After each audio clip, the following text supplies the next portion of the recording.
Why did the entire base go silent that morning? So silent you could hear the desert wind scrape against the flagpole. No one expected what would happen next. No one imagined that a single act of defiance would change the soul of the base forever. It began under a sun that didn't forgive. The Afghan heat had a way of peeling away pretenses. It burned through everything: armor, ego, even truth. Dust shimmered across the formation yard as 500 soldiers stood rigid at attention, their boots rooted in sand and discipline. Staff Sergeant Maria Rodriguez stood among them, her posture crisp, her gaze unwavering.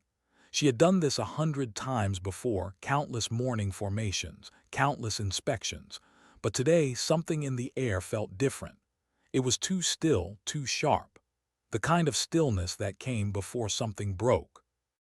Her squad had just returned from a night patrol that could have gone sideways a dozen times. They'd walked 6 miles through hostile terrain, brought back intelligence that would save lives. But now, as the new day rose, they stood under the scrutiny of a man who saw medals as ornaments and soldiers as props. General Morrison. He'd been at the base for 3 weeks, and that was all it had taken for his shadow to stretch over everything. He didn't walk so much as he arrived, like arrogance wrapped in medals. The stories followed him everywhere he went, the whispered accounts, the sideways glances. You could tell which women had been in a room with him by the way their eyes avoided his afterward. Maria had heard it all, but she had stayed silent, at least until that morning. The general's boots echoed over gravel as he inspected the line. His eyes moved like searchlights looking for imperfections. Private buttons not straight enough, uniforms not crisp enough, soles not broken enough. He stopped in front of Private Jenny Chen, a 19-year-old from Oregon, barely out of high school. Jenny's uniform was perfect, creased, polished, ready. She'd done everything right, but Morrison's lips curved into that knowing smirk that every woman on base had come to dread. "Private," he barked, circling her like a predator. "You think you're ready for deployment looking like that?" Jenny's voice quivered. "Sir, yes, sir." "Are you sure?" he pressed, his tone dripping with mockery. "Because you look more ready for a parade than a patrol. Maybe next time leave the perfume at home." The words stung through the air, light laughter flickering from the sidelines, nervous, forced. Maria's jaw tightened. Jenny's hands twitched at her sides, but she stayed silent, eyes fixed ahead. That was the rule here. You don't talk back, you don't flinch, you survive. But Maria had never been good at silence. She took one breath, two, the kind you take before deciding that your career might end today, but your self-respect won't. "Sir," she said, voice clear, cutting through the tension like steel through silk. "Private Chen's uniform is within regulation. She performed exceptionally on last night's patrol. She deserves commendation, not ridicule." The formation stilled. Every soldier could feel the gravity shift. The general turned. His eyes met hers. The kind of stare that didn't look at a person but through them, the way a storm studies the land it's about to consume. "What was that, Staff Sergeant?" His tone was soft, too soft, the kind that promised pain. Maria didn't blink. "Sir, I said Private Chen." He stepped closer, each bootfall slow, deliberate. Then, before anyone could move, his hand shot out, grabbing a fistful of her dark hair. Gasps broke across the ranks like a wave hitting stone. His grip was brutal, yanking her head back until she was forced to look up at him, her throat exposed, strands of hair catching the sunlight like black fire. It wasn't just a violation, it was a statement. "I own you, I control you." 500 soldiers stood frozen. Because this wasn't a battlefield, it was something worse. A test of who would still have the courage to remember what honor really meant. For a second, time fractured. Maria could hear her own heartbeat, loud and slow. She could smell the dust, the oil from his gloves, the faint metallic tang of her own blood where a hairpin cut into her scalp. And in that unbearable silence, she smiled. Not the smile of mockery, not fear. It was the kind of smile that comes from knowing you've already made peace with the price of doing what's right. "Sir," she said quietly, "you can break my back, you can end my career, but you will never break my spirit." The words carried. They rose above the heat, above rank, above fear itself. Morrison's hand trembled. Rage burned behind his eyes. He pulled harder, but Maria didn't flinch. Her boots stayed planted in the dirt like roots in the earth. All around them, soldiers held their breath. Some wanted to move. Every muscle in their bodies screamed too. But the weight of the chain of command held them down like shackles. She didn't look away. And in that stare, something ancient passed between them, something older than rank or regulation. The unspoken truth that real power doesn't come from the stars on your collar, but from the spine you refuse to bend. She remembered her father then. Vietnam, the broken man who came home with eyes that never stopped scanning the horizon. The man who sat at the kitchen table in silence, staring at nothing for hours, haunted by orders that made no sense and a country that looked away. He used to tell her, "Don't let them take your voice, Mija. That's how they win." She hadn't understood it then. Now she did. Maria's voice steadied, louder now, each word hitting the air like hammer strikes. "And you will never touch another one of my soldiers while I still draw breath." The effect was electric. 500 pairs of boots seemed to shift an inch closer, as if the entire formation inhaled as one. Sergeant First Class Darius Williams, towering broad-shouldered, a veteran of 3 tours, took a step forward. Slow, deliberate. Then another. The gravel crunched. Then Staff Sergeant Martinez, then Corporal Thompson, then Private Jackson. One by one, soldiers from every corner of the base stepped out of line, until Maria wasn't standing alone anymore. They didn't speak, they didn't need to. Their silence said it all. If the general wanted to break one of them, he'd have to break them all. For a flicker of a second, Maria saw fear in Morrison's eyes, the realization that his authority had limits, and he just found them. He released her hair slowly, his fingers trembling like they'd touched fire. His face was pale now, drained of all the smug power it once carried. Maria straightened, her hair disheveled, uniform dusty, but her dignity untouchable. She stood in front of him, eyes unbroken. When she spoke again, it was softer, but somehow stronger than anything that had been said that day. "We serve our country with honor, sir. All of us deserve the same respect we give the flag we fight for." And for the first time, General Morrison didn't have an answer. The crowd remained silent. Then one by one soldiers began to salute, not the general but her. Morrison turned sharply and walked off, his boots biting into the dirt, but the sound of hundreds of synchronized salutes followed him like judgment itself. Maria stood there, unmoving. The wind caught the flag above her, snapping it loud enough to echo off the compound walls. She didn't feel victorious. She just felt free. Because the truth was, courage isn't loud. It doesn't scream, it doesn't grandstand. It simply stands its ground and refuses to break. That night she sat alone outside the barracks, the desert horizon bleeding into twilight. Her scalp still burned where he'd grabbed her, but that wasn't what hurt. What hurt was the realization that doing the right thing never came clean. It came with bruises, whispers, paperwork, and the quiet knowledge that tomorrow, someone might try to make you pay for it. Still, she didn't regret a thing. Somewhere behind her, Private Jenny Chen approached slowly, a bottle of water in hand. Her voice was soft. "Ma'am, thank you." Maria looked up at the sky. The stars were coming out, cold, distant, unbothered. "You don't thank me, Chen," she said quietly. "You remember, you pay it forward." And in that moment, under the weight of the desert sky, a young private learned what leadership really looked like. Not medals, not orders, but sacrifice. Because sometimes honor doesn't shout. It simply stands tall and refuses to bow.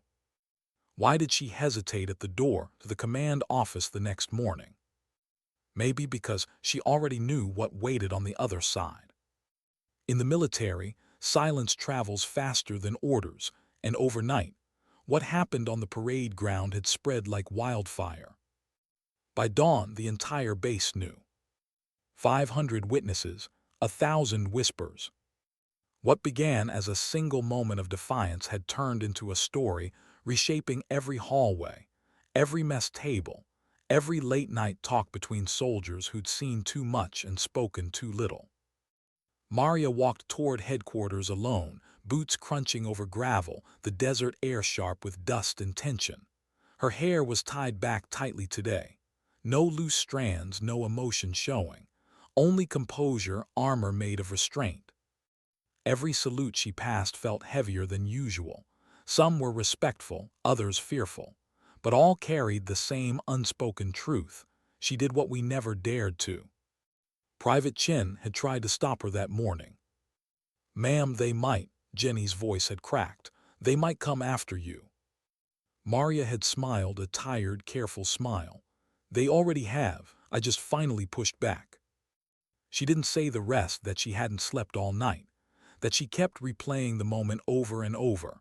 The pull of her hair, the stunned faces, the wall of soldiers standing behind her.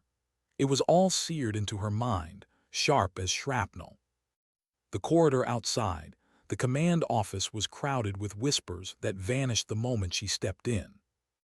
Major Lewis, base operations, stood waiting, posture tight, eyes darting like he wanted to say something but didn't dare. "Staff Sergeant Rodriguez," he said quietly, "you're to report to the general's office, immediately." "Understood, sir." He nodded, then lowered his voice. "Off the record, whatever happens in there, remember, some of us saw everything. Some of us won't forget." She met his eyes. "That's all I need, sir." And then she walked in. The door closed behind her with a heavy click. Inside, the air was cold, too cold for the desert. The hum of the air conditioning filled the silence, and across the desk sat Colonel Reeves, Morrison's right hand, a man who'd built his career by never asking questions that might require moral answers. He gestured stiffly to a chair. "Sit down, Staff Sergeant." Maria didn't. "With respect, sir, I'll stand." The colonel's eyes flickered, a small tell, but it said enough. He wasn't used to being told no. "Very well." He cleared his throat, flipping through a file that had her name stamped across the front. "You're aware of the seriousness of your conduct yesterday." She didn't answer. "You confronted a superior officer in front of the entire base," he continued. "You disrespected rank. You undermined command structure." "I defended a soldier from abuse, sir." Reeves looked up sharply. "That's not for you to decide." "Then who decides, sir?" That landed heavier than she expected. A pause. The hum of the air conditioner grew louder. For a moment, she thought she saw something flicker in the colonel's eyes, doubt maybe. But it vanished behind the same polished mask he wore to every briefing. He closed the file. "You're being placed on administrative leave pending investigation, effective immediately.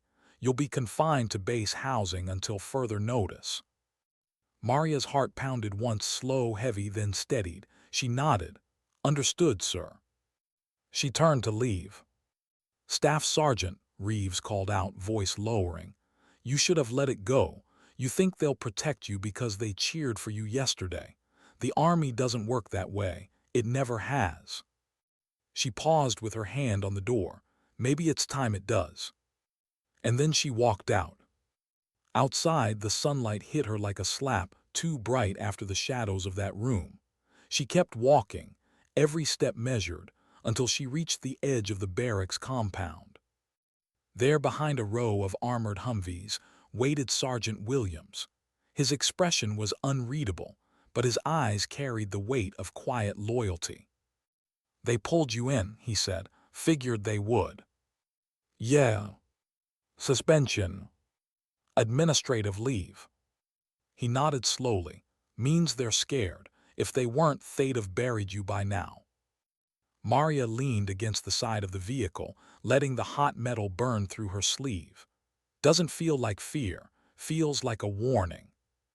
William's jaw tightened. Ma'am, we all saw what happened. We've got statements ready, every one of us. They won't be able to twist this. Maria gave a small laugh, bitter, quiet. You've been in long enough to know that truth doesn't always matter, Sergeant. Maybe not, he said, but honor still does, and what you did out there. Was career suicide, she finished for him. He shook his head. No, it was leadership. They stood there in silence for a long moment, the only sound the distant rumble of generators and the wind brushing through the coils of barbed wire. That night the base felt different. You could feel it in the way people moved, quieter, slower, glancing over shoulders. Morrison hadn't been seen since the incident. Rumor said he'd flown out for medical consultations. Others whispered he was making calls to Washington, trying to bury the fallout before it reached the Pentagon. Maria sat alone in her quarters, staring at the blank walls. No photos, no decorations, just a cot, a desk, and the humming fluorescent light overhead. Her father's voice came back to her, echoing from years ago. You'll find that sometimes, Mija, the enemy isn't across the wire. It's the man giving you orders. She closed her eyes, resting her head in her hands. She'd faced gunfire, mortars, ambushes, but nothing like this. This was the quiet kind of battle that wore you down from the inside. She knew what came next. Character investigations, interviews, legal language sharpened like knives. They wouldn't call it punishment, they'd call it procedure. Still, somewhere deep down, she didn't regret it. She looked a monster in the eye and hadn't looked away. 2 days later, the knock came. Sharp official. Maria opened the door to find Captain Laura Michaels, base legal counsel, standing there with a folder in her hand, and the kind of look that said she'd already been told to tread lightly. Staff Sergeant, she said, may I come in? Maria stepped aside. The captain sat, setting the folder down carefully. Off the record, I've reviewed the footage. Footage. Security cameras on the training field. Someone pulled them before they could be deleted. Maria's eyes widened slightly. Who? Anonymous upload to the network. I don't know, but whoever did it saved you. For the first time in days, Maria felt something shift inside her. Not relief, not yet, but maybe possibility. Michaels continued, lowering her voice. Command's panicking. Morrison's being recalled stateside pending an internal review.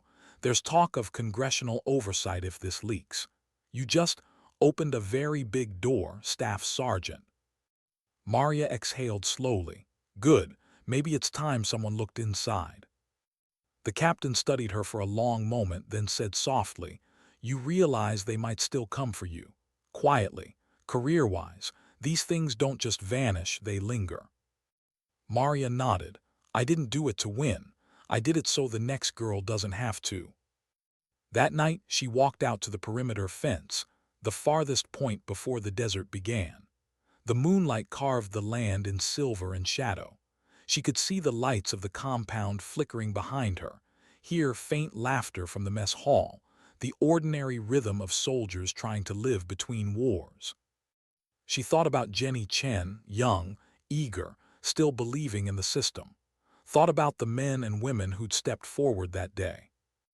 They risked their own careers in silence. For her, for something bigger. She didn't cry. She hadn't cried in years.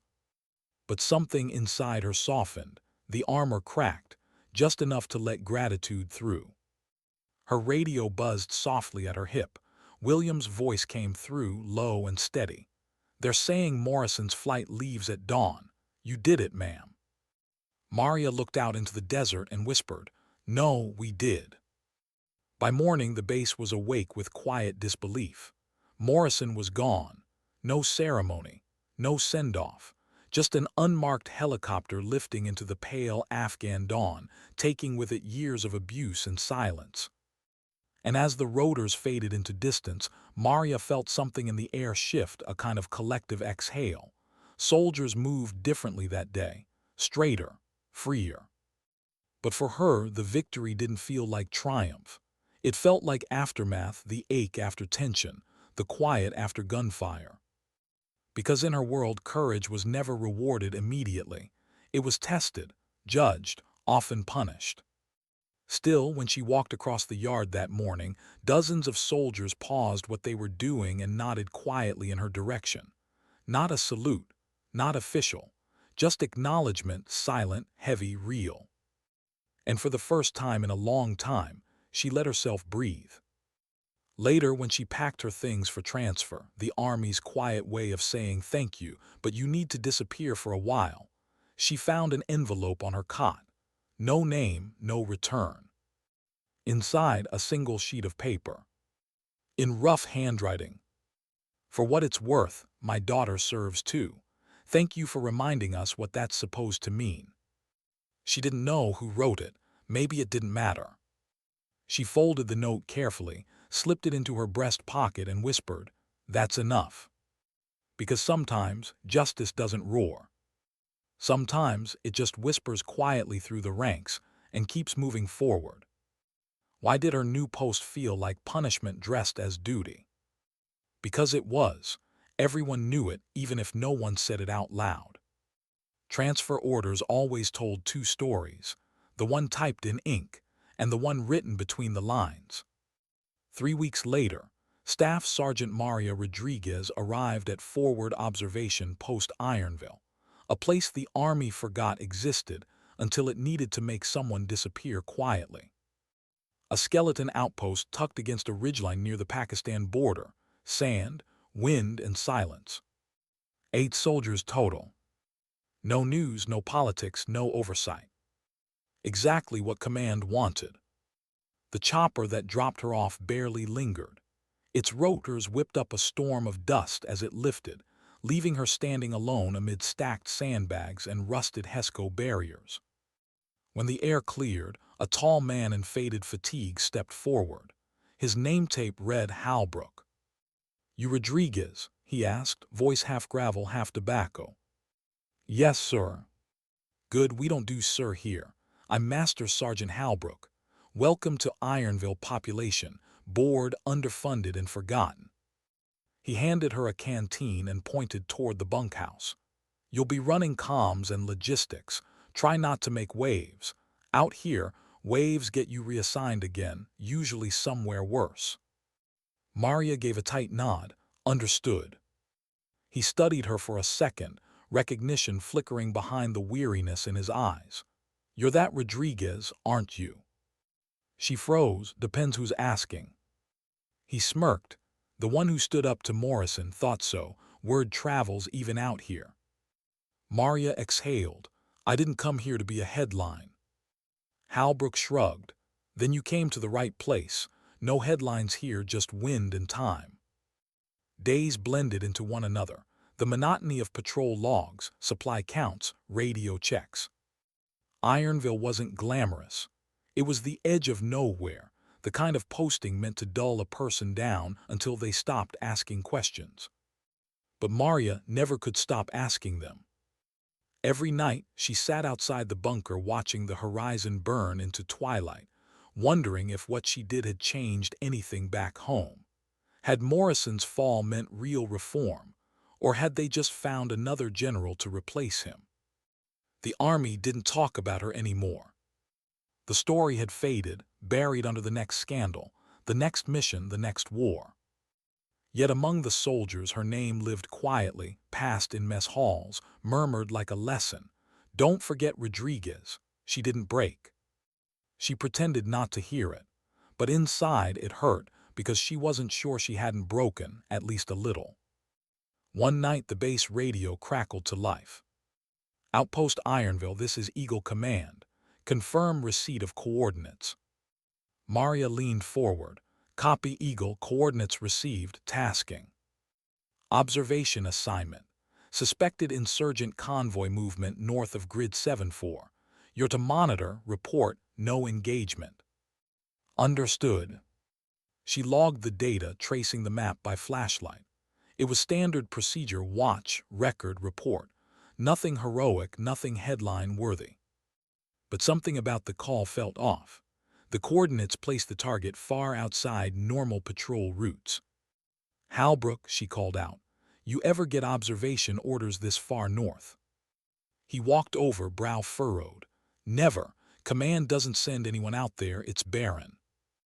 Maria's instincts stirred, the same gut pull that had saved lives more than once in the field. Then someone's lying. Halbrook eyed her warily. "You're not suggesting we disobey orders, are you?" "I'm suggesting we verify them," she said. "Last time I followed the wrong kind of order, it almost cost more than a career." The next morning, she and Private Langley, a quiet kid from Georgia barely shaving age, loaded into a dusty MRAP and rolled north. The sun had barely risen, painting the desert in molten gold.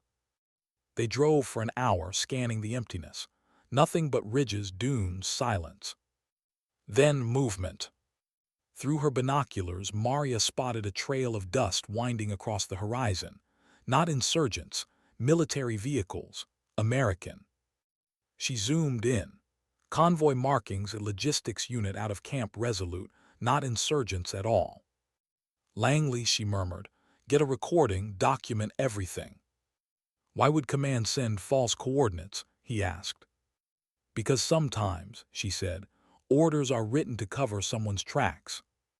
The convoy halted near an abandoned village. Two unmarked trucks peeled off and parked beside a crumbling wall. Men stepped out, not regular troops, contractors. Maria's stomach tightened. She'd seen this before: black operations, off-record deals, weapons transfers the public never heard about. She felt the weight of her past return, the same corruption she thought she'd burned down with Morrison's fall. But here it was again, wearing a different face. Back at Ironville, she uploaded the footage quietly, encrypting it twice. Halbrook watched from the doorway. "You planning to report that?" "Yes." He sighed. "You sure you want to do this again? You just got out of the fire." Maria didn't look up. "I didn't survive it to look away next time." The report went up the chain, and then silence. No acknowledgement, no confirmation, just static. 2 days passed. Then a message arrived from Eagle Command. "Observation complete. Stand down. All further discussion of Grid 7-4 operations is classified." Maria stared at the message, her hands tightening into fists. "They're covering it up," she said. Halbrook rubbed a hand over his face. "Then you'd better decide how far you're willing to go this time." She looked out the window toward the desert, endless, merciless. "As far as I have to." That night someone slipped a folded note under her door. No name, no insignia. 3 words: "They're coming tonight." Her pulse quickened.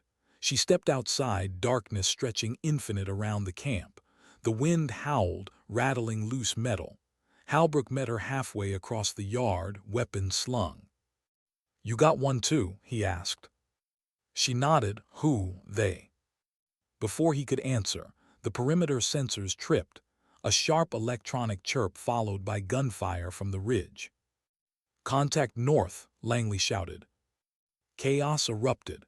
Muzzle flashes lit the dark. Maria dove behind a barrier, returning fire. The attackers were disciplined, not insurgents, not amateurs. When the shooting stopped, 2 figures lay dead beyond the wire. No insignia, no ID, just sterile uniforms and silence. Maria crouched beside one body, rolling it over. The patch on the vest had been torn off deliberately, but the weapon was U.S. issue. She whispered, "They weren't here to attack us. They were here to erase something." Halbrook's eyes met hers. The footage. By dawn, the camp was a ruin of smoke and adrenaline. Maria immediately checked the comms station. The hard drive was gone. Every record, every file wiped clean. Langley looked at her wide-eyed. "Ma'am, what now?" She stood motionless for a long moment. Then, "Now we find the truth again before they finish burying it." That evening, Halbrook found her outside the bunker, hands shaking as she cleaned her rifle. "You know they'll label this an insurgent attack," he said quietly. "Wrap it up, move on." "Let them," she replied. "Truth has a way of outlasting paperwork." He sat beside her. "You sound like someone who's already accepted the cost." She gave a dry laugh. "Maybe I have. Maybe I'm tired of being afraid of losing something that stopped belonging to me a long time ago." The desert wind swept between them, carrying grit and silence. Somewhere far away, thunder rolled over the horizon, or maybe artillery. Out here, it was hard to tell the difference. Halbrook studied her profile, calm, resolute, eyes hard but not empty. "You know, Rodriguez, the army doesn't deserve soldiers like you." She glanced at him. "Maybe not, but the people we serve do." Days passed. The incident at Ironville was reported as a failed insurgent probe. 2 dead hostiles, no casualties, no mention of erased footage, no questions about motive. Maria went through the motions, debriefs, patrols, paperwork, but inside a storm brewed. Late one night, unable to sleep, she opened her locker. Hidden behind a stack of ration boxes was a small black drive. A backup, the copy she'd made before sending the original report. She exhaled slowly. "You didn't get everything, did you?" For the first time in weeks, she allowed herself a small, defiant smile. The next morning, she requested convoy escort to Kandahar airfield for supply transfer. Officially routine. Unofficially, it was her way out, her path to deliver the truth to someone who still cared. As the truck rolled out, Halbrook approached her side window. "You sure about this?" he asked. "No," she said, "but I'm done being sure about the wrong things." He nodded, then extended his hand. She gripped it firmly. "If anyone asks," he said, "I never saw you leave." She smiled faintly. "Then you never did." As the convoy rumbled into the open desert, Maria glanced at the horizon, that endless golden sea where everything started and everything ended. Somewhere behind her, a base would write reports, file paperwork, pretend nothing happened. But she carried the truth in her vest pocket, a small black drive that could change everything. And for the first time since that day on the parade ground, she felt something like purpose again. Because maybe the fight wasn't over. Maybe it never would be. But she'd learned one thing that day. Sometimes courage doesn't die in the spotlight. It just waits quietly in exile until someone gives it a reason to rise again. Why did the convoy feel like a funeral procession? Because every mile Maria rode through that desert felt like she was burying the last piece of the soldier she used to be. The wind screamed across the open flats, carrying sand and memory. Ahead, the armored trucks shimmered in the heat, engines groaning under the strain. To anyone watching from above, it was just another resupply run. But inside her vest pocket, that small black drive pulsed like a heartbeat, silent, dangerous, alive. The desert had a way of stripping everything down, rank, pride, even truth.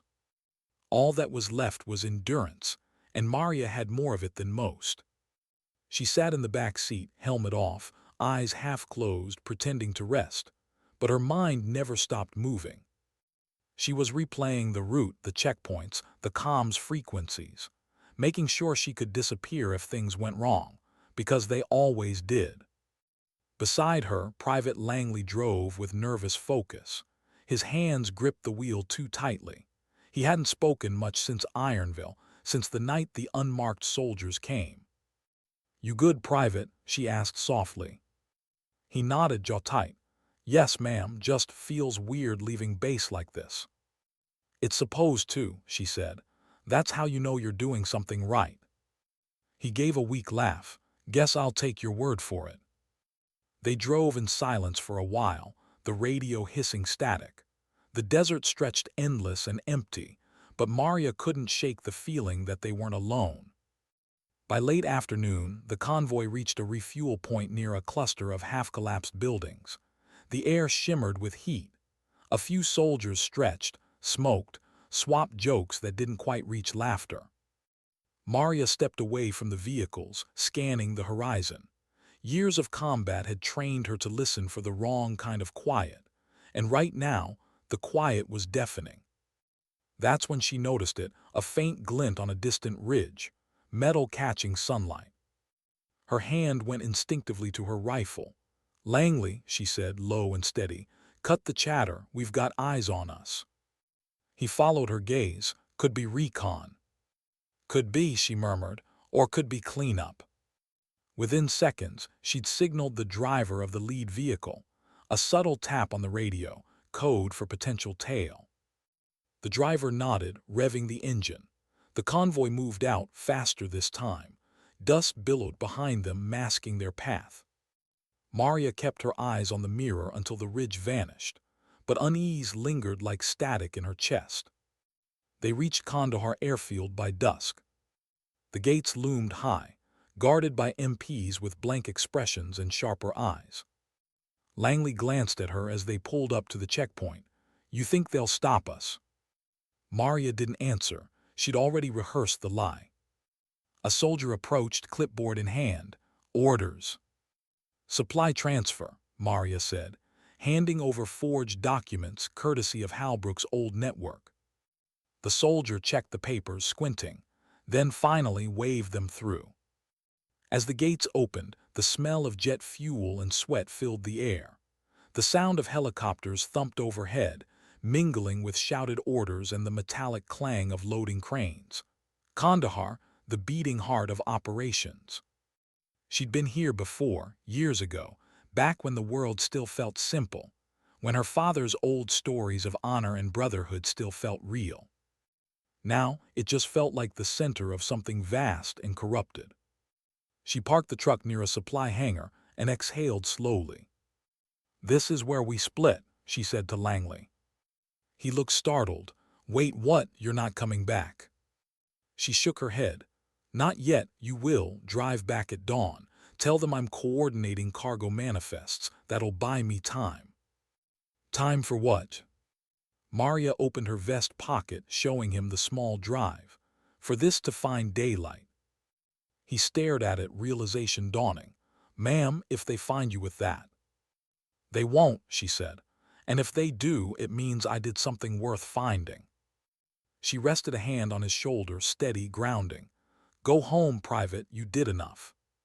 Langley hesitated, then saluted sharp, genuine. "Yes, ma'am." As he drove away, Maria turned toward the heart of the base, alone again. She moved through the corridors of Kandahar's administrative wing with the ease of someone who'd lived too long in war zones. Calm, deliberate, invisible. Her destination, Office of Tactical Intelligence Level 2. It was where all communications from outposts were verified before being archived or deleted. If she could upload the footage there from within the system itself, it would be logged, backed up, unerasable. Even Washington couldn't scrub it clean after that. But first she needed access, and for that she needed Captain Laura Michaels. She found her in a small glass office, hunched over a pile of reports, the same woman who'd helped her once before. When Michaels looked up, her eyes widened. "Rodriguez, you shouldn't be here." "Hello to you too, Captain." Michaels rose quickly, closing the blinds. "If anyone sees you." "They won't." Maria stepped forward, lowering her voice. "Ironville was hit, 2 hostiles dead, no insignia, our comms were wiped. They weren't insurgents, they were ours." Michael's face paled. "You have proof?" Maria pulled out the black drive. "Right here." The captain stared at it like it was radioactive. "You realize what you're holding could implode half a command chain." Maria nodded. "Then maybe it needs imploding." Michaels paced, running a hand through her hair. "If we upload this here, they'll trace it back to my terminal, to you, to me. We'd both be." "Disappeared," Maria finished. "I know." The captain stopped packing, met her eyes. "Why do this again, Rodriguez? You've already been punished once for telling the truth." Maria's voice softened. Because I can still live with punishment, I can't live with silence. The room went still. Then Michaels exhaled sharply and sat down. All right, let's do it. They closed the door, locked it, and started the upload. The computer screen flickered as encrypted files began transferring, one after another. Minutes stretched into forever. Maria stood by the window, watching the runway outside. Helicopters rose like shadows against the orange dusk. Somewhere, she knew, someone was already realizing what she was doing. 75%, Michaels muttered. Come on. Then a sharp ping. Access denied. What? Maria leaned over. Firewall override, Michaels said. Someone just cut external routing. Maria's heart pounded. They're onto us. Michaels yanked the drive, handing it back. Go now, before they trace the terminal. Maria grabbed it, shoving it into her vest. Come with me. Michaels shook her head. If we both run, it confirms everything. I'll stay, buy you time. Their eyes met, two soldiers on opposite sides of the same moral line, finally understanding each other. Maria hesitated, then nodded once. Thank you, Captain. Don't thank me, Michaels said, forcing a tight smile. Just finish what you started. Maria slipped out through the back corridors as alarms began echoing faintly through the base. She could already hear distant shouts, guards mobilizing, doors locking. Her exit plan wasn't elegant, but it was hers. Maintenance tunnel, airfield perimeter, motor pool. She moved fast, low, silent. Years of combat instincts kicked in, how to breathe without echo, how to blend with shadow. At the motor pool, she found an idling Humvee. She slid into the driver's seat, started it, and accelerated toward the service gate. A guard shouted, raising his weapon. She didn't slow. The Humvee smashed through the checkpoint barrier, splinters flying. Sirens wailed. By the time pursuit vehicles mobilized, Maria was already half a mile into open desert, heading west, toward nowhere. She drove until the engine coughed, until the horizon blurred into night. When she finally stopped, the world was quiet again, just wind and stars. Maria climbed onto the hood, looking out at the endless darkness. Her heart still raced, but her mind was steady. She pulled out the drive, holding it up to the moonlight. That small piece of plastic held truth, corruption, sacrifice, all of it. She thought of her father, of Morrison, of every soldier who had ever been silenced because the truth was inconvenient. Not this time, she whispered. Hours later, headlights appeared on the horizon, one vehicle, alone, approaching fast. Maria gripped her rifle, ready. But when the vehicle stopped, she saw the driver's silhouette familiar. Captain Michaels. Maria lowered her weapon, relief and dread colliding in her chest. Michaels climbed out, breathless. You didn't think I'd let you do this alone, did you? I thought you'd stay alive, Maria said, half smiling. Too late for that, Michaels replied, tossing her a small satellite phone. Use it. There's a journalist contact embedded with NATO. Name's Parker, he's clean. Send him the footage, he'll know what to do. Maria stared at her. Why are you helping me? Michaels looked back toward the desert, the faint glow of Kandahar behind them. Because when you stood up to Morrison, you reminded me who I used to be. They worked quickly, setting up the uplink. Static, then signal lock. The transmission began, data pooling into the void, bouncing off satellites, out of reach of deletion. As the final file uploaded, Maria's throat tightened. Done, she whispered. And just as she said it, headlights appeared again on the ridge. This time many. Michael's face went pale. They found us. Maria pocketed the drive, symbolic now, the data already gone. Then let's make it count. The first rounds hit the sand beside them. Maria fired back, steady, methodical. Michaels joined her, reloading fast, their rifles barking under the desert moon. For every shot fired, a memory surfaced of all the times she'd been told to stay quiet, to obey, to survive. And she realized something. She had survived, but this was living. Fighting not for orders, but for meaning. When the last magazine emptied, the headlights drew closer. Maria turned to Michael's, breath ragged. "Even if they kill us," she said, "the truth's already out there." Michaels nodded. "Then we've already won." They braced for the next wave of fire. But it never came. Instead, the vehicle stopped. Doors opened. Out stepped Halbrook, hands raised. Behind him, soldiers from Ironville. Maria blinked. "How?" Halbrook smiled faintly. "You didn't think we'd let you run off alone, did you?" The convoy surrounded them, friendly, defiant. And for the first time in months, Maria felt something she hadn't felt since that day on the parade ground. Belonging. Halbrook looked at her, eyes tired but proud. "The truth's bigger than any one of us, but someone had to start it." Maria's voice broke softly. "I just wanted it to mean something." He nodded. "It does, it already does." As dawn bled across the desert, the radio crackled. Global news networks. Leaked footage. A report spreading faster than command could contain it. Maria looked out toward the rising sun, her heart heavy, her soul light. Because sometimes, victory doesn't look like medals or parades. It looks like survival, it looks like truth.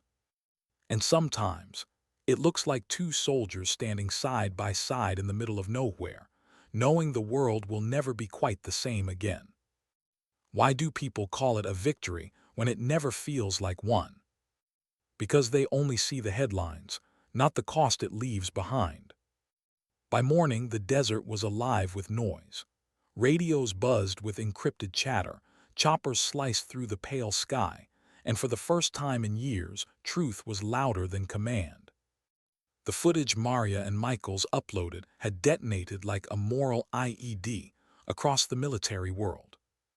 It aired on news networks within hours, shaky, grainy images of the Ironville firefight, unmarked American contractors, and orders contradicting official reports. The kind of truth that doesn't fit neatly into press briefings.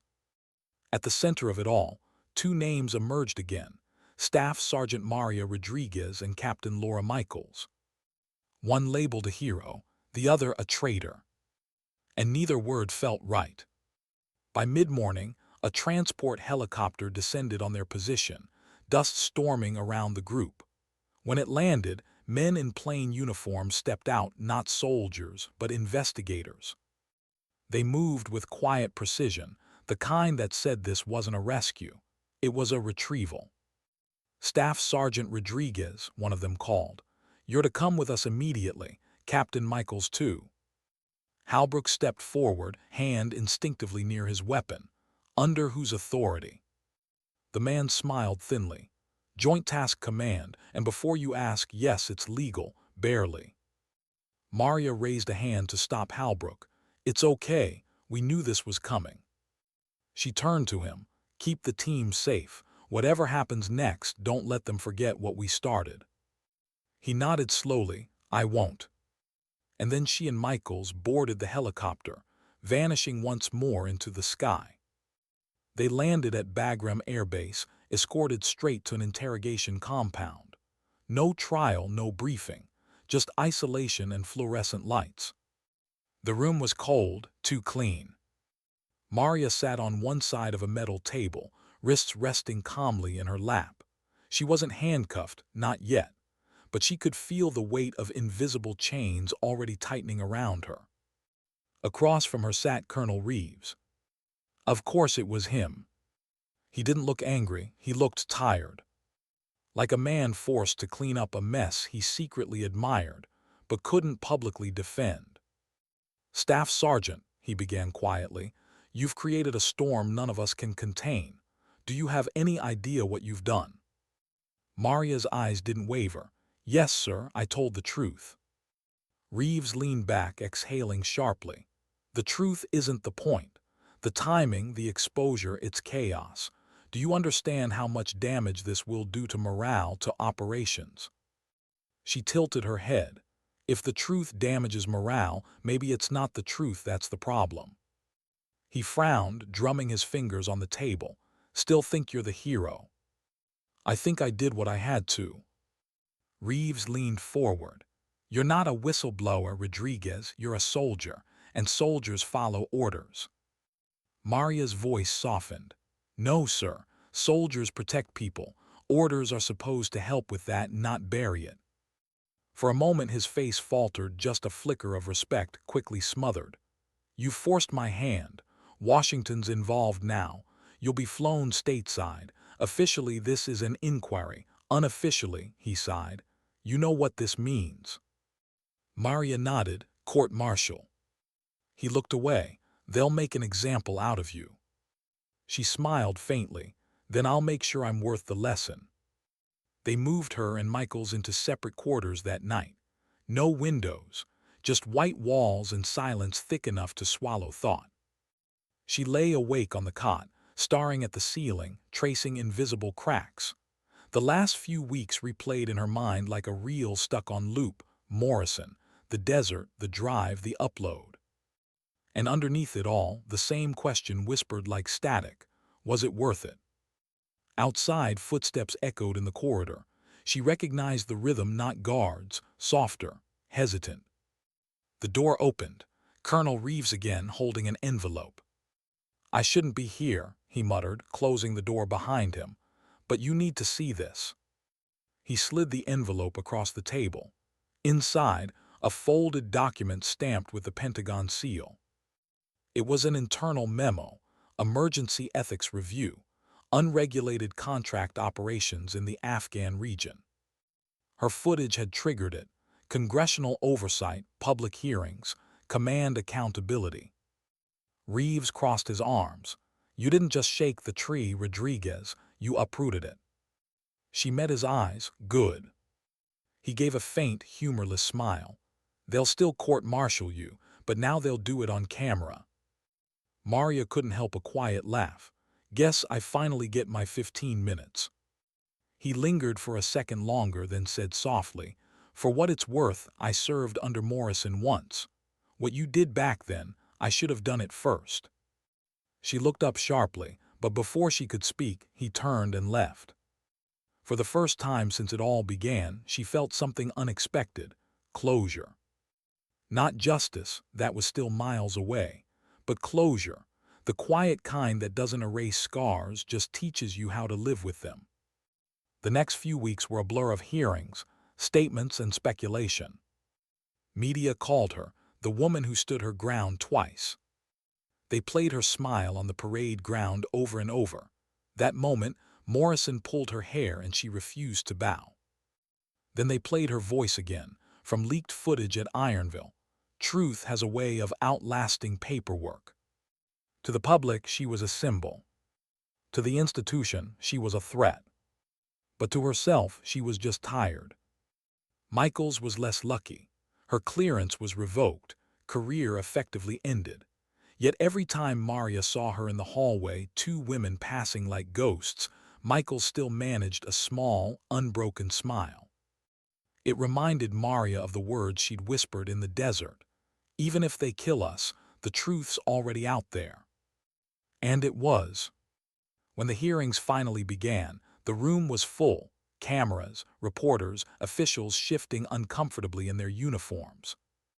Maria sat at the witness table composed. No medals, no makeup. Just the same uniform, same name tag, same unshakable stare. The questions came like bullets. Did you knowingly disobey orders, Staff Sergeant? Yes. Did you release classified material to unauthorized personnel? I released evidence of wrongdoing. Do you understand the national security risk you caused? Do you understand the moral risk of ignoring it? Each answer landed like a quiet strike, calm, controlled, dangerous in its truth. One senator, older, blunt, maybe a veteran himself, leaned forward finally. Tell me, Staff Sergeant, why risk everything? Your career, your freedom, your name. Maria took a breath, her voice steady but soft. Because every time we look the other way, We teach the next soldier that silence is safer than integrity. And then one day, someone like Private Jenny Chen gets hurt because nobody spoke up. The room fell silent, cameras clicked. The senator leaned back slowly, nodding once. "That's all," he said quietly. The hearing went viral. Clips circulated around the world. Some called her a patriot, others a disgrace. Maria stopped reading the headlines. She didn't need the world's opinion. She had already made peace with her own. But what she didn't expect was what came next. 2 weeks after the hearings, she received an unmarked envelope. No sender, no insignia, just a single piece of paper. Morrison convicted, dishonorably discharged, 17 counts confirmed. Private Jenny Chen promoted, OCS candidate. You were right. No signature, just truth. Maria stared at the note for a long time. Then, slowly, she folded it and placed it beside the first letter she'd ever received, the one from Ironville, written by a father thanking her for reminding him what service meant. Different handwriting. Same gratitude. That evening she walked alone along the Potomac, the city lights reflecting like stars in the water. The air smelled of rain and jet fuel and something cleaner, redemption maybe. She thought of her father again.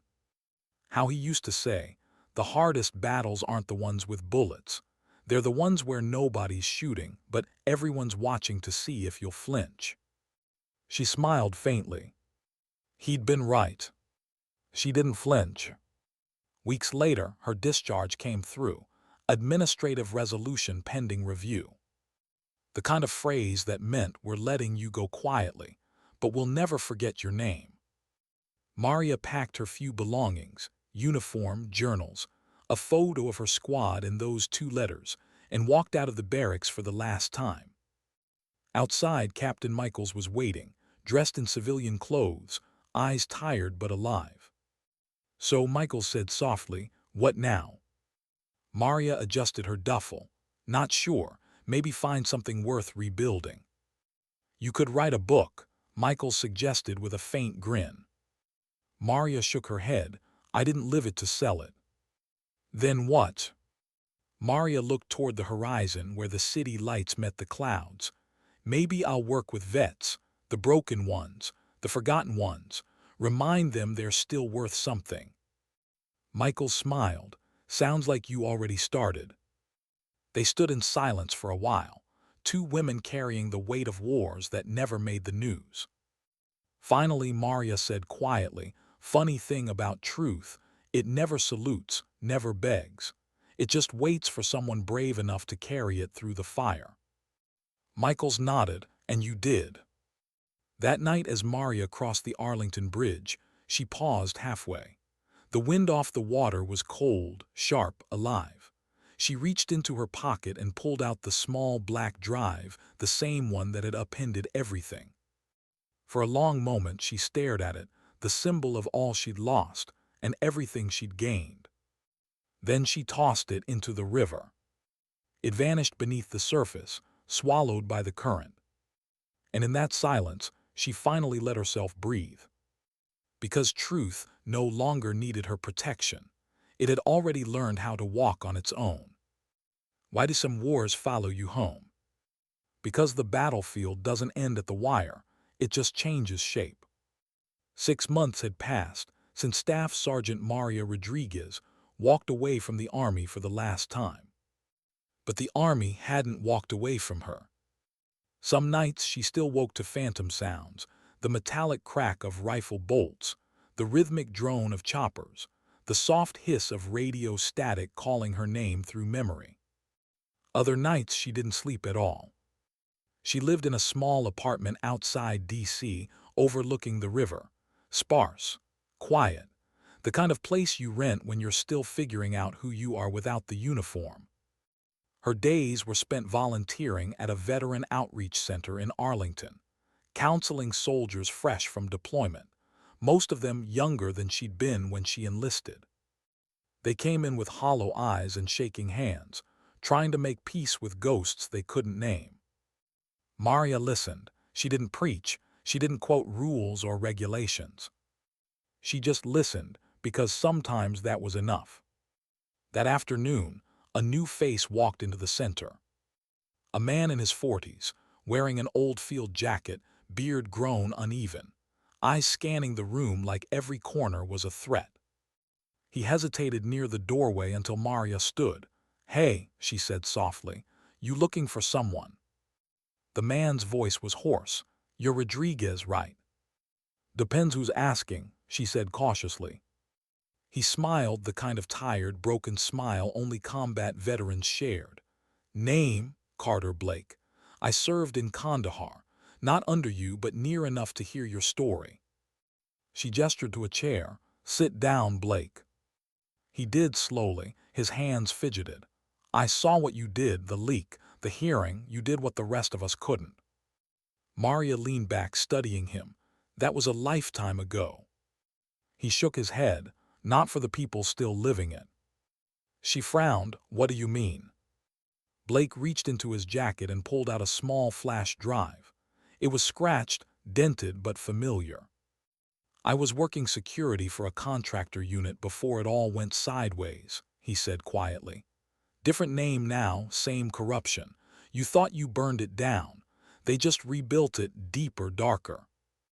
Maria's stomach tightened. "Who's they?"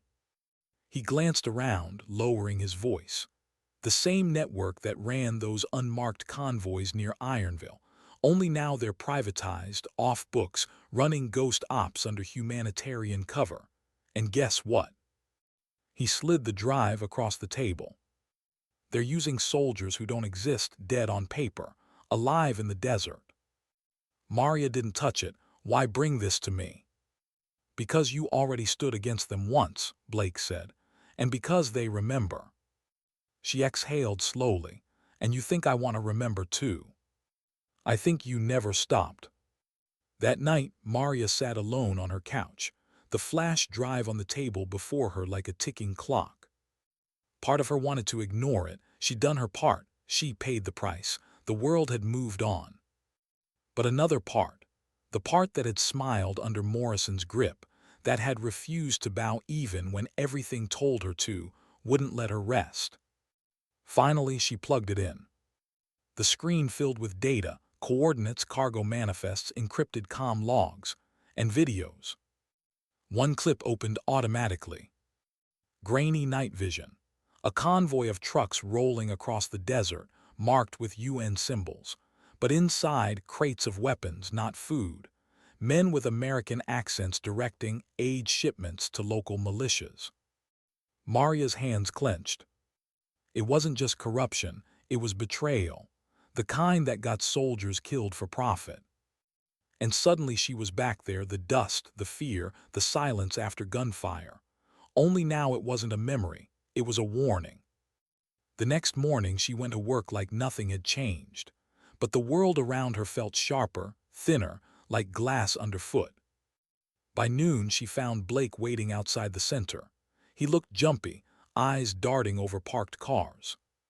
"You watched it?" he asked. She nodded. "I watched enough." "Then you know what we're up against."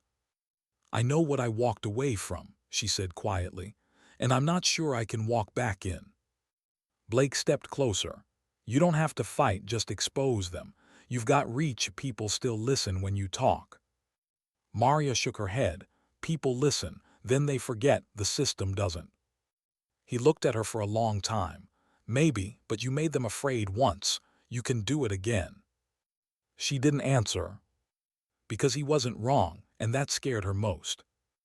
That evening, Maria sat by the river again, the city lights flickering across the water like ghosts of decisions she couldn't undo. She thought of all the faces she'd seen, soldiers trying to build lives out of broken trust. She thought of Jenny Chen, now an officer, who still sent her short letters from the field. "I'm trying to lead the way you did." And she realized something. Maybe she didn't have to fight for herself anymore. Maybe she had to fight for them. She reached for her phone and scrolled through her contacts until she found a name she hadn't used in months. "Captain Laura Michaels." "Rodriguez," came the voice on the other end. You really don't like peace, do you? Maria smiled faintly, never got the hang of it. I figured, Michael said. So what's this about? I need help verifying some data, private network, contractor ops. Ironville wasn't the end, it was the beginning. Silence stretched, then Michael sighed. You're talking about going after them again, aren't you? Not them, Maria said, the truth. You realize they'll come for you twice as hard this time. Maria looked out at the river. Then I'll stand twice as tall. There was a pause, then a small laugh. You never learn. I learn, Maria said softly. I just don't forget.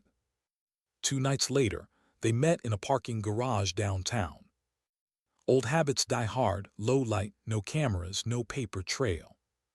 Michael's had changed. Civilian clothes, shorter hair, but the same sharp eyes. Still think this is a good idea? She asked. No, Maria said, but it's the right one.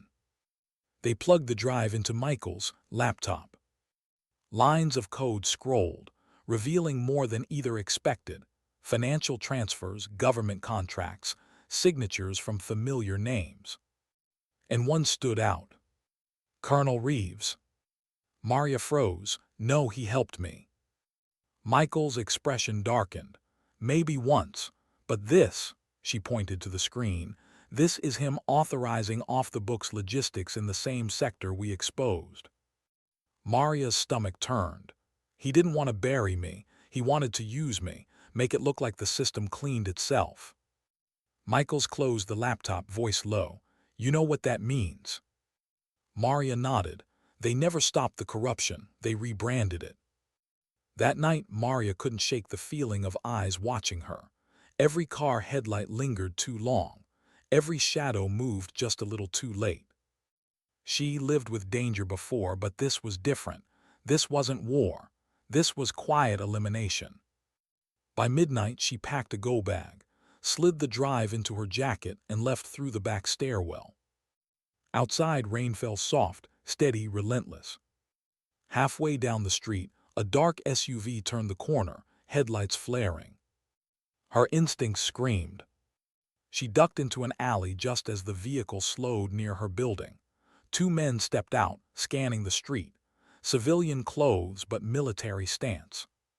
Maria held her breath until they moved past, then slipped away into the maze of back roads. She didn't stop until she reached an old warehouse near the edge of town, a forgotten storage site she'd once used for outreach supplies. Inside, she locked the door, exhaled, and leaned against the wall. Her reflection stared back from a broken mirror, tired eyes, rain-slick hair, but the same unshakable resolve. Looks like we're doing this again, she whispered to herself. The next morning, she met Michaels in a coffee shop near Union Station. The news screens played quietly in the background, nothing yet about Reeves, nothing yet about the network. Michaels leaned forward, voice low. We need to get this to someone untouchable, someone who can't be bought. Maria sipped her coffee. You got someone in mind? Michaels nodded. There's a journalist, Parker, the same one you leaked to before. He's back from Syria. He still owes me a favor. Maria smirked. I thought you didn't believe in favors.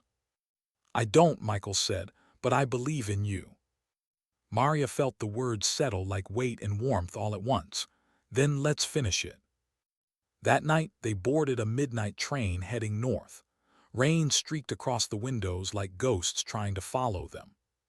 Maria sat in silence, watching the city fade into darkness, her reflection superimposed over the lights. Every mile felt like a choice she'd already made long ago, the day she stood against Morrison, the day she refused to bow. Michaels dozed beside her, exhaustion written in every line of her face. Maria looked down at the drive in her hand, thumb brushing over its scarred casing. It wasn't just data. It was a mirror showing her who she was when nobody else was watching. And she realized something simple, something her father had once tried to teach her. The mission never ends, it just changes shape. Outside, thunder rolled across the sky. Maria closed her eyes and whispered to herself, Then let it change. I'm still here. Why does the truth always travel in secret? Because the louder the world becomes, the more dangerous honesty sounds. The train cut through the night like a blade through fog. The rhythmic thump of metal on rails was steady, hypnotic, a heartbeat that kept Maria Rodriguez awake long after everyone else had fallen silent. She sat near the back of the car, her duffel at her feet, the small flash drive hidden in the lining of her jacket. Outside the window, the landscape blurred lights of sleeping towns, ghostly fields, the endless dark of open country. Across from her, Captain Laura Michaels slept fitfully, her head against the window, one hand resting near her concealed pistol. Old instincts never died, they just waited. Maria watched her for a moment, the faint rise and fall of her chest, the exhaustion of someone who had given up comfort for conscience. And then she looked back at the reflection in the glass, her own eyes staring back, older, harder, but still unwilling to surrender. By dawn, the train pulled into Philadelphia Station. They disembarked quietly, blending into the crowd of commuters. No uniforms, no salutes, just two women carrying ghosts and secrets. Parker's message had been brief. Meet me 900. Independence Coffee, back room, don't bring anyone else. So they walked, no taxis, no trackers, just footsteps on wet pavement. The city smelled of rain and steel. A gentle drizzle clung to their clothes as they turned onto a narrow street where an old cafe sat wedged between warehouses. Inside, it was dim, quiet, the kind of place where whispers disappeared before they reached the door. At the back table sat Evan Parker, early 40s, rugged beard, eyes that had seen more wars than cameras were ever meant to record. He looked up as they approached, his expression wary but kind. "Rodriguez," he said, "didn't think I'd ever see you in person." "Guess the stories were true," Maria replied. "You're still alive." "Barely," Parker said, motioning them to sit. "You brought something worth dying for." Maria glanced at Michaels. Then she slid the flash drive across the table. This, evidence of a contractor network operating under humanitarian cover. Weapons, disappearances, ghost soldiers, and names including Colonel Reeves. Parker raised a brow. "Reeves, the same one who testified during your hearing." "The same," Maria said quietly. "He's running the operation now." Parker plugged the drive into his encrypted tablet. As the files loaded, his expression shifted, curiosity turning to disbelief, disbelief hardening into anger. This is massive," he muttered. "If half of this checks out, it'll make Ironville look like a warm-up act." "It checks out," Michael said. "We verified the metadata. These files were pulled directly from the internal comm logs of his division." Parker leaned back, rubbing his jaw. "So what's your play? You want me to publish this?" Maria hesitated. "I want it to survive. Doesn't matter if my name on it. Just get it out before they kill it or us." He studied her. "You know, once this goes live, there's no going back. You'll be hunted, you both will." Maria gave a faint, tired smile. "We've been hunted before." For the next hour, Parker worked silently, scanning documents, cross-checking coordinates, capturing images. His fingers moved quickly, the rhythm of a man who'd done this too many times and survived by seconds each time. Maria watched him, the weight of years pressing down. Each file on that drive was another buried secret, another soul traded for power, and she wondered how many more would surface before it all ended. Finally, Parker looked up. "There's one file here encrypted tighter than the rest. You see this?" He turned the screen toward her. "Codenamed Operation Glaive. No sender, no recipient, just timestamped 2 days ago." Maria frowned. 2 days ago, that's after the Ironville data leak. "Exactly," Parker said. "They're already moving to cover their tracks, maybe even restart under a new name." He began decrypting the file. The screen flickered, then opened. Video feed. Satellite footage. Maria leaned in. What she saw froze her blood. A small desert compound, identical layout to Ironville, but newer. The same unmarked vehicles, the same operations. Only this time the map overlay showed a location deep in northern Syria. And the timestamp, current week. Michaels whispered, "They're doing it again." Maria's pulse quickened. No, they never stopped. The footage zoomed closer, and there, standing near the convoy, was a man. Even grainy, his posture was unmistakable. Colonel Reeves. Parker exhaled sharply. "You've got him red-handed. This is it, the nail in the coffin." Maria shook her head slowly. "No, this isn't the end. It's the start of something worse.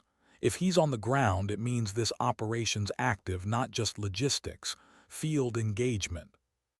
Michaels looked at her. "So what do we do?" Maria stared at the map. Her voice was low, resolute. "We stop him." Parker blinked. "You can't be serious." "I am," she said. "You leak this now, they'll bury it under national security before anyone believes it. But if I get boots on the ground, real evidence, live, they can't deny it." Michael's eyes widened. "Maria, that's suicide." Maria smiled faintly. "So was Ironville."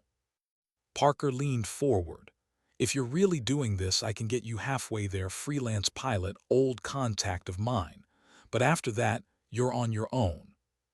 "Fine," Maria said. "Just get the rest of this data backed up somewhere safe." He nodded. "You've got my word." As they stood, Parker looked at her one last time. "You ever get tired of carrying the world's sins on your back?" Maria gave him a long, steady look. "Only when I stop believing they can be fixed." By the time night fell, they were already at a small airfield outside the city. A single cargo plane waited, engines humming low. The pilot, a wiry woman with a cigarette hanging from her lip, nodded as they approached. "You the ones chasing ghosts?" she asked. "Something like that," Maria said. "Then climb in. Storm's coming, and I don't mean the weather." They boarded quietly. The plane lifted into the night sky, leaving the lights of America shrinking beneath them, the safe world fading away again. Michael sat opposite her, arms crossed. "You realize we might not come back?" Maria nodded. "Then at least we'll leave something behind that matters." Michael sighed, shaking her head. "You're impossible." Maria smiled. "So are you." Hours later, over the Mediterranean, turbulence jolted the plane. The pilot's voice came over the intercom. "We'll hit Syrian airspace in 10. From here, you two are ghosts." Maria checked her gear, simple, minimal, efficient. Civilian pack, disguised comm unit, and a single dog tag she never stopped carrying, her father's. Michaels watched her, quiet. "You ever think about just walking away?" "Every day," Maria said softly. "Then I remember why I didn't." "Your father?" Maria nodded. "He fought a war no one wanted to remember. I fight the one everyone wants to forget." They shared a look, not of fear but understanding. Outside, lightning flashed across the clouds, illuminating the plane's hull like a heartbeat in the dark. They landed on a dirt strip before dawn, the air heavy with smoke and silence. No welcome party, no coordinates to follow except what the satellite map had shown. Michaels pulled her jacket tight. "We're really doing this." Maria adjusted her rifle strap, scanning the horizon. "We always were." They started walking toward the ridgeline where the new compound was rumored to stand. The ground was soft underfoot, every step sinking slightly into dust and history. Somewhere ahead, under the same rising sun, men like Reeves were still building their empires, trading lives for power, rewriting truth before it reached daylight. Maria's voice broke the silence. "You ever wonder why people call us brave?" Michaels glanced at her. "Because they don't know what it costs." Maria nodded. "Exactly." As the first rays of sunlight cut across the sand, they reached a vantage point overlooking the valley. And there it was. The new Ironville. A sprawling base camouflaged as a relief center, trucks, tents, satellite dishes, and men in mismatched gear moving with military precision. Michaels crouched beside her, raising binoculars. My God, look at that. They're running supply ops in daylight. Maria's voice was cold, quiet, because they think no one's watching. She pulled a small camera from her pack, started recording. Every vehicle, every uniform, every face she could capture. Evidence, the kind that didn't lie. Then movement caught her eye. A group of men emerging from the main tent. Reeves among them. He looked older, thinner, but his arrogance hadn't aged a day. He gestured to a truck, speaking animatedly with another man. Michaels lowered her binoculars. You still think he helped you out of guilt? Maria's tone hardened. No, he helped me out of strategy, and now he's finishing what he started. She steadied the camera. Not this time. For a moment the wind carried a strange calm, that prelude before chaos, before choice. Maria took a deep breath, eyes fixed on the compound. We have two options. We transmit this footage and run, or we go down there and make sure it never happens again. Michael stared at her. You're not talking about sabotage, are you? Maria met her gaze.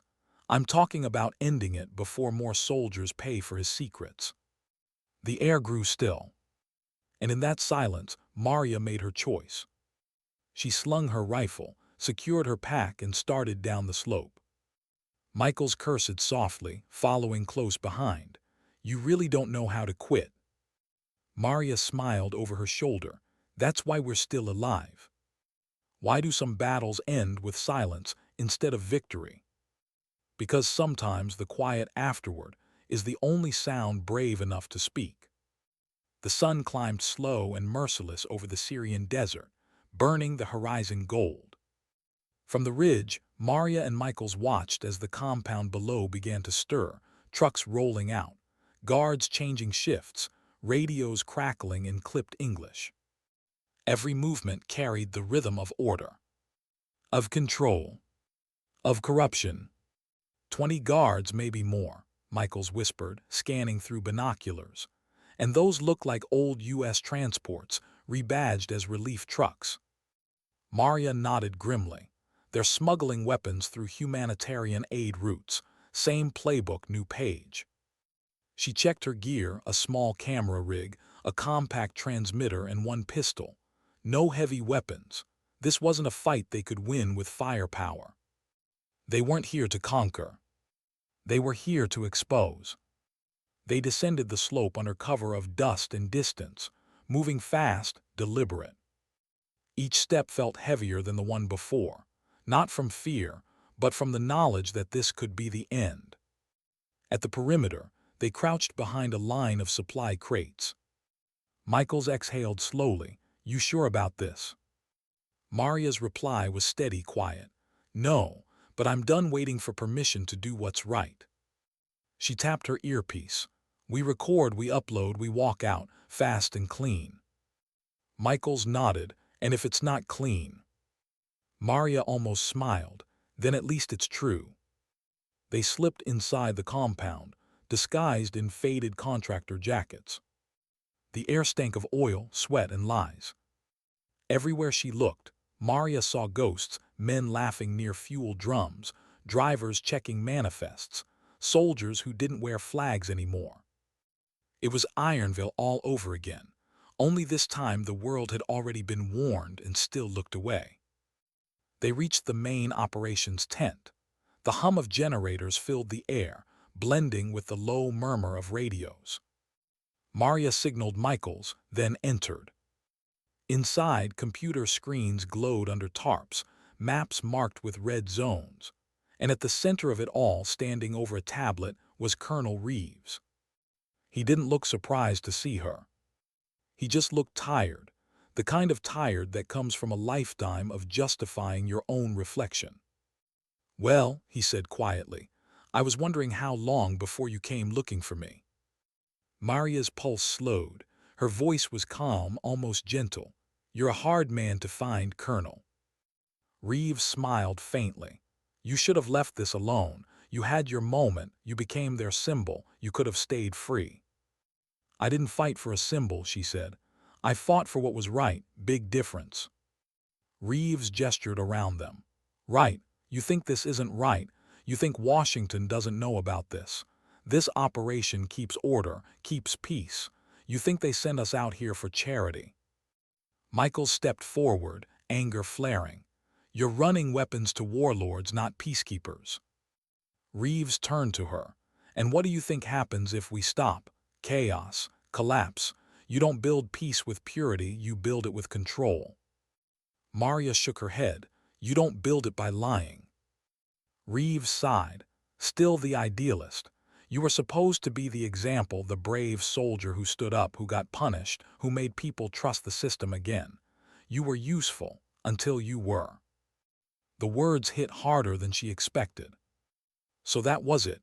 Even her rebellion had been part of his plan.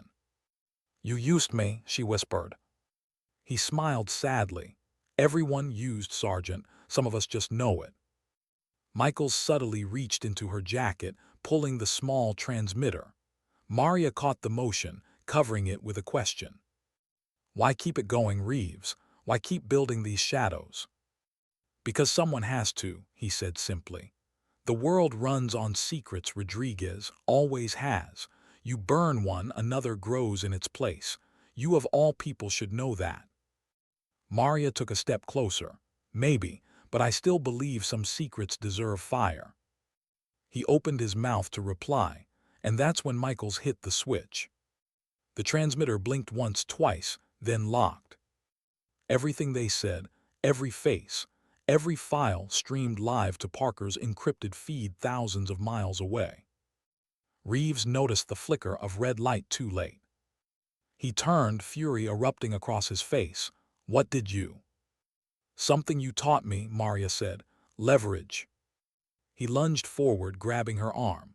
The motion was fast, sudden, but she didn't flinch. He tried to pull her closer, the same way Morrison once had. And just like then, Maria didn't resist. She looked him dead in the eye and said quietly, You can break my name, you can end my story, but you will never break what it stands for. Reeves' grip faltered. The moment stretched, filled with memory and consequence. Then Michaels shouted, Maria now. Maria twisted free, knocking him backward into a table. Equipment crashed, screens shattered, sparks flew. Outside, shouts erupted, guards running toward the commotion. Go, Maria yelled. They bolted through the tent flap, sprinting toward the trucks. Gunfire cracked behind them, bullets shredding canvas and sand. Michaels dove behind a vehicle, returning fire just enough to buy time. Maria jumped into the nearest truck, slamming the ignition. Get in. Michaels leapt into the passenger seat as the truck roared forward, crashing through the front gate. Sirens wailed behind them. The compound erupted in chaos, soldiers shouting, vehicles scrambling. Dust rose behind their escape like smoke from judgment. They drove until the compound was a mirage behind them. The truck bounced over dunes, engine screaming, tires kicking fire-colored sand. Maria's hands gripped the wheel tight. Transmission. Michaels checked the device. The red light blinked steady. It's out there, live and backed up. Maria exhaled, a sound somewhere between relief and exhaustion. Then we did it. Michaels nodded, but her eyes were fixed ahead. They'll come for us. Maria smiled faintly. They already are. An hour later, the engine began to choke, fuel gauge dead. They coasted to a stop in the middle of nowhere, horizon stretching endless in every direction. The silence that followed was almost peaceful. Michaels leaned back, breathing hard. Guess this is it, huh? Maria shook her head. No, this is after it. She stepped out of the truck, boots sinking into soft sand. The sky above was vast and bright, clouds drifting like promises. For the first time in years, she felt something close to peace. Behind her, Michaels climbed out. You think it'll matter, what we did? Maria turned slowly, wind tugging at her hair. I think truth always matters, even when no one's ready to hear it. She looked down at the dog tag in her hand, her father's name etched into it, the metal worn smooth from years of carrying. "My dad once told me the hardest part of war wasn't fighting it," she said softly. "It was living after it, knowing what you had to become to survive." Michaels watched her silent. Maria continued, voice steady, eyes distant. "He was wrong about one thing, though. Surviving isn't the hardest part. The hardest part is still believing in what's good after you've seen what's not." The wind picked up, carrying the faint sound of approaching rotors. A helicopter, black, unmarked, moving low across the horizon. Michaels tensed. "You think that's ours or theirs?" Maria smiled. "At this point, does it matter?" The helicopter circled once, then descended. Two figures stepped out, armed, alert. Maria didn't raise her hands. She just stood there, calm, her hair whipping in the wind. One of the soldiers called out, "Maria Rodriguez." She nodded. The man lowered his rifle. "You're safe, ma'am. We're extraction. Journalists verified your transmission. Orders from D.C. They want you alive." Michaels blinked. They actually listened. Maria smiled faintly, for once. As they lifted into the sky, the desert shrank beneath them. The compound just a scar in the sand, already fading into myth. Maria stared out the window, the sunlight washing across her face. She didn't feel triumphant. She didn't feel relieved. She just felt done. The kind of done that doesn't mean the story ends, only that it finally earned its silence. Beside her, Michaels leaned back, eyes closed. "So what now?" Maria looked out at the horizon, voice low. "Now we let the truth speak for itself." Weeks later, back in Washington, the footage broke across every screen, global broadcasts, hearings, resignations. Reeves disappeared before arrest, others fell with him. But the story wasn't about them anymore. It was about the two women who'd refused to stay quiet, and the soldiers who followed their example. Across bases from Europe to the Pacific, posters went up unofficially, a still frame from that desert transmission. Maria standing with her head high, dust swirling, defiance in her eyes. Below it, 4 simple words. "Honor doesn't fear truth." Maria never returned to active service. She didn't need to. She taught at the Veterans Center again, quietly, helped the broken mend what war had stolen.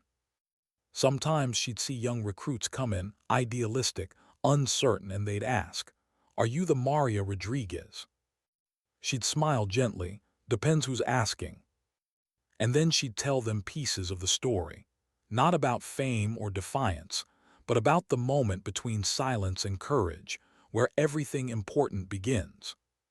One evening, as the sun dipped behind the city, she stood by the memorial wall outside the center. Rows of names carved into stone, soldiers who never came home. She ran her fingers across the cold surface, stopping when she found her father's. "Hey, Dad," she whispered. "I did what you taught me. I didn't look away." The wind carried the faint sound of distant choppers, echoing like memory. She closed her eyes, smiled, and whispered, "And I'm finally at ease." The world would remember her story, some as controversy, some as courage. But for Maria Rodriguez, it was simpler than that. Because in the end, truth doesn't need applause. It doesn't march or salute. It simply stands. And sometimes dignity doesn't speak. It just acts once, quietly, forever.